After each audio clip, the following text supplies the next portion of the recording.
I suppose we all have our own ways of remembering September 11th, Senator Cruz. Apart from wanting to resurface this quote and the obvious hypocrisy, it's worth pointing out that even Ted Cruz don't want their private browsing habits to be public knowledge. This also highlights a fear that real people deal with as well: user privacy when browsing adult content online. Because of the stigma surrounding sex work, the adult video industry has become the latest boogeyman that conservative censorship legislation can point to. Even beyond targeted language and obvious political agenda baked into these laws, these new regulations strip anonymity from a private browsing user base, pushing traffic from compliant sites further to the darkest corners of the internet. When the UK began enforcing its new age verification laws, traffic to compliant sites plummeted.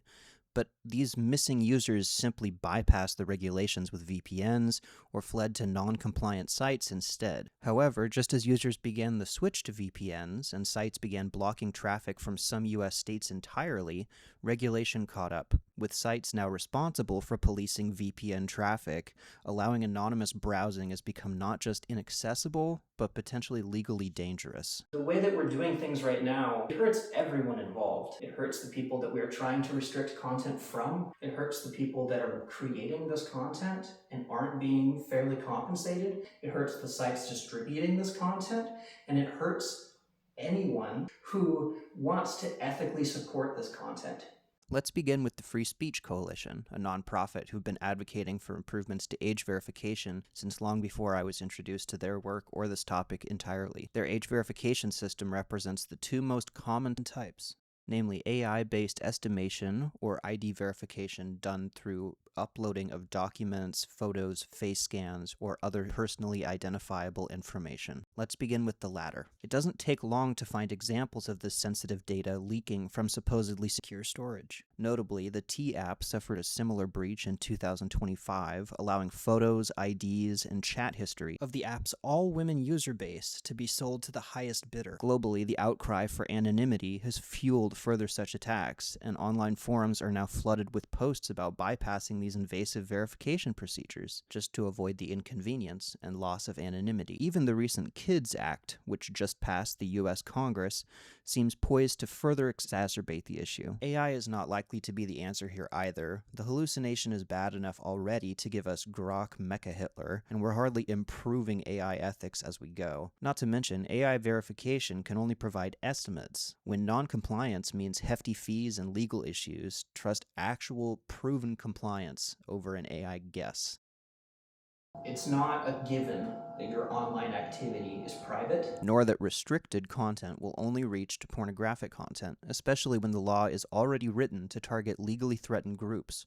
How about handing your driver's license info over to Greg Abbott or Ron DeSantis so that they can more easily prosecute folks seeking abortion or reproductive health care? Zero-knowledge proofs are themselves interesting and complicated enough to deserve their own dedicated video. For anyone like me whose linear algebra skills are getting a bit rusty, let's approach this instead with an analogy. In the spirit of this project's inspiration, the wonderful Electra Rain, let's imagine a theme park with one virtual ride. In order to ride this virtual roller coaster, riders must prove that they are tall enough in order to ride these. However, there's a catch. Because this is virtual, the tall enough requirement has been replaced with an ID check. Guests have two options. They may either wait to have their height checked at the entrance to this virtual ride, needing to have it rechecked manually each time, or they may choose to verify when they first enter, gaining their Lockette ID. Now, these verified riders may use their Lockette Fast Pass, so to speak, to skip re-verification at the entrance of the ride. The existence of their Lockette ID itself is proof that they are in fact eligible to enter, and therefore must have been validated.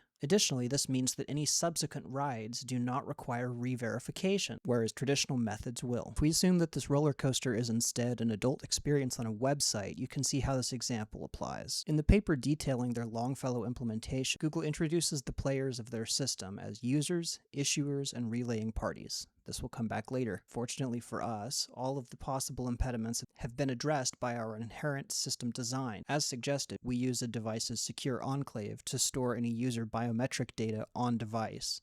Additionally, we avoid concerns over standardization of signatures. By providing our own unique type of verification, we don't need to match any of the in-person types which are commonly accepted. We only need to digitize the verification of a user rather than the document they use to verify themselves to the validator. Lockette's solution bypasses the need to digitize this information entirely. We provide zero-knowledge proofs to create a unique, completely encrypted Lockette ID. Then, when customer websites need to validate you, they can query us based on that Lockette ID and receive a yes-no confirmation of whether you can view the restricted content. At no point is your actual information digitized, just a digital confirmation that your information has been verified. Our system is now in beta testing and producing zero-knowledge proofs for each device successfully based on Google's Longfellow implementation. These proofs are unique to each device ID and user biometric, and incredibly secure, enough that Google themselves recently began communicating critical cybersecurity findings through this method. The onboarding process is incredibly quick, easily completed while standing in a checkout queue, and involves the same process you're already familiar with, rather than requiring re-verification for each site they enter. Validation is done in person by current industry professionals, the same people you already trust. Any restricted activity tied to your Lockette verification is therefore not tied to you personally. Your online anonymity is retained while still allowing compliance from customer websites. The user verification experience, which usually takes less than 2 seconds, is seamless between sites and trusts only real people validating their Lockette verification with their personally identifiable information. We represent this with users, validating ID checkers, Lockette, and our customer websites. Customer websites rely on Lockette to provide accurate validation information and remain compliant. Lockette, in turn, relies on our issuers, or validators, to check IDs and determine a user's eligibility. Our users only have to trust their sensitive ID information to other real people one time and never worry about their data being retained, misused, or leaked. We avoid the swamp of sensitive data legislation entirely, while allowing the full system to validate users in less than 2 seconds. This is still a beta that I am developing individually. It has a great many bugs, and it is completely limited by my own development ability and my own budget. Currently, the entire system runs in my 2-bedroom apartment that I've completely networked myself. I think this is important not just to show how little overhead is required for this system, but also to show that the scalability already there, and it's very easy to realize. This is not a technology that's going to require data centers worth of things, because we don't have enough data to require that. If this is something that you're interested in, thank you. You can check out more at our website, lockette.dev. We have an email list for updates. If you're a customer and you're interested, especially if you're interested in either our pre-seed funding round or if you're interested in being some of our first customers, you can check out more at our website, lockette.dev. We need to have adoption by brick and mortar businesses so that we have access to the people who are checking IDs. This is sort of a chicken and the egg type of deal. We can't have a great value for users if there's not an easy and very available way for them to get validated onto the system. And we don't have a great way for customers to get that value if there's not users in the system. I welcome any feedback, any critique, any improvements that might need to be made here. Yes, Daisy, I know. She is our complaint department.